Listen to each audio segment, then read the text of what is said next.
आउज़ुबिल्लाहि मिनश्शैतानिर्रजीम बिस्मिल्लाहिर्रहमानिर्रहीम अल्हम्दुलिल्लाहि रब्बिल आलमीन वस्सलातु वस्सलामु अला सय्यिदिल अंबियाइ वल मुरसलीन व खातमिन नबिय्यीन व अला आलिहि व असहाबिहि अजमईन। अम्मा बाद। प्यारा दोस्तों, अस्सलामु अलैकुम व रहमतुल्लाहि व बरकातुहू। फ़कीर फैज़ मोहम्मद सिकंदरी पिताफ़ी अल-फैज़ चैनल सां गॾु अव्हां जी ख़िदमत में हाज़िर आहे। मुंहिंजा प्यारा दोस्तो, अॼु अव्हां खे हज़रत इमामुल आरिफ़ीन हज़रत पीर साईं सैयद मोहम्मद राशिद रोज़ेथणी रहमतुल्लाह अलैह जी महफ़िल जो हिकिड़ो नुक़्तो अव्हां जी ख़िदमत में पेश करियां थो। मुंहिंजा सुहिणा, कामिलनि जी सोहबत तमामु वॾी शइ आहे। मुंहिंजे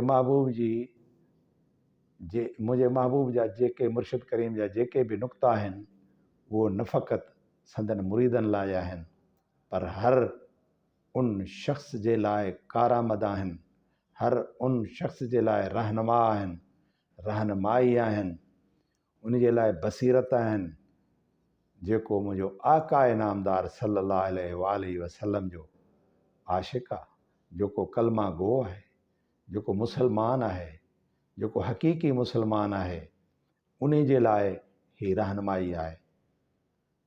सो मां ही नुक़्तो इन्हीअ करे पेश करे रहियो आहियां जो अॼुकल्ह के नासमझ माण्हू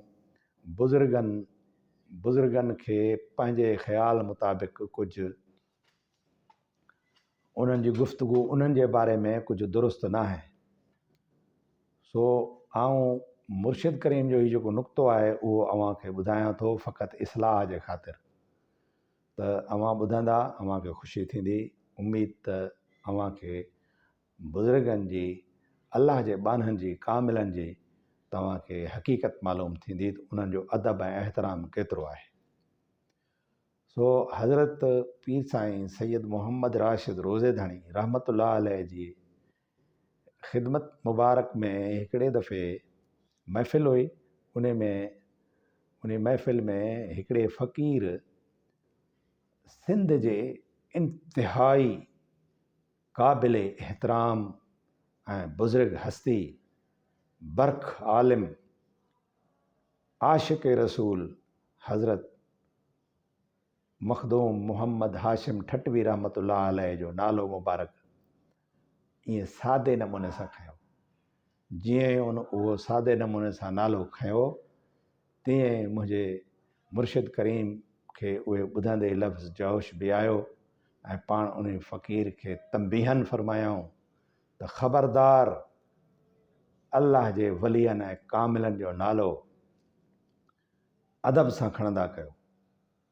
मखदूम साहब, हज़रत मखदूम साहब जो तो नालो कीअं खयो आहे?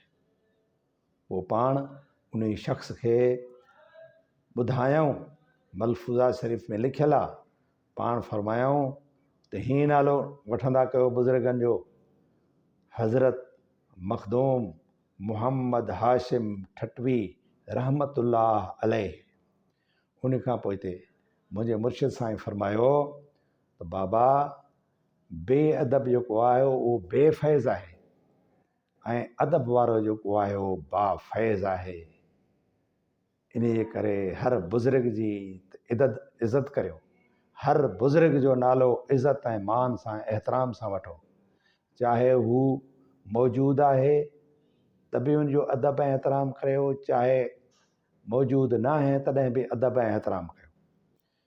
पीर साईं जन फरमायो त न रुगो अहलुल्लाह ऐं वलियनि कामिलनि जी तव्हां इज़त करियो, अदब करियो, पर उन्हनि जे औलाद जो बि इज़त करियो। ऐं पाण फरमायाऊं तोड़े उन्हनि जो औलाद उन्हनि जे नक्शे क़दम ते हुजे, तोड़े न हुजे, तॾहिं बि तव्हांखे उन्हनि जी इज़त करणी आहे, उन्हनि जो मान रखिणो आहे, उन बुज़ुर्ग जी निस्बत जे करे। तॾहिं तव्हां फैज़ वारा थींदव। पोइ इन जे रेफरेंस में या उन जे हवाले सां मुझे मुर्शिद करीम हज़रत पी साईं सैयद मोहम्मद राशिद रोज़ेदानी रहमतुल्लाह अलैह हुजूर आका इनामदार साहिब लौलाक सल्लल्लाहु ताला अलैहि वालैहि वसल्लम जन जन जी हदीस मुबारक जा ही लफ़्ज़ पाण रेफरेंस तौर ॿुधायूं त मुंहिंजे आका इनामदार सल्लल्लाहु अलैहि वालैहि वसल्लम जन फरमायो आहे त अस्सालिहून लिल्लाहि वत्तालिहून ली, याने मुंहिंजे आका इनामदार सल्लल्लाहु अलैहि वसल्लम फरमायो आहे त मुंहिंजे आल मंझां जेकॾहिं तव्हां मोमिन ऐं ईमान जी दावा रखो था, मुसलमान आहियो, त पोइ मुंहिंजे आल जेको आहे आल, उन आल मंझां जेके सालेह हुजनि उन्हनि जी इज़त अलाह लॻ कजो, ऐं जेके ग़ैर सालेह हुजनि, मां उन जी अतालिह जी माना हिते सिंधी में नथो ॿुधायां, माना ग़ैर सालेह हुजनि, ॾाढा मुड़ुस हुजनि, मुंहिंजे हबीब अलैहिस्सलातु वस्सलाम फरमायो त उन्हनि जी इज़त मुंहिंजे करे कजो। त मुंहिंजा साईं, हाणे तव्हां पाण अंदाज़ो लॻायो त का वाट रही।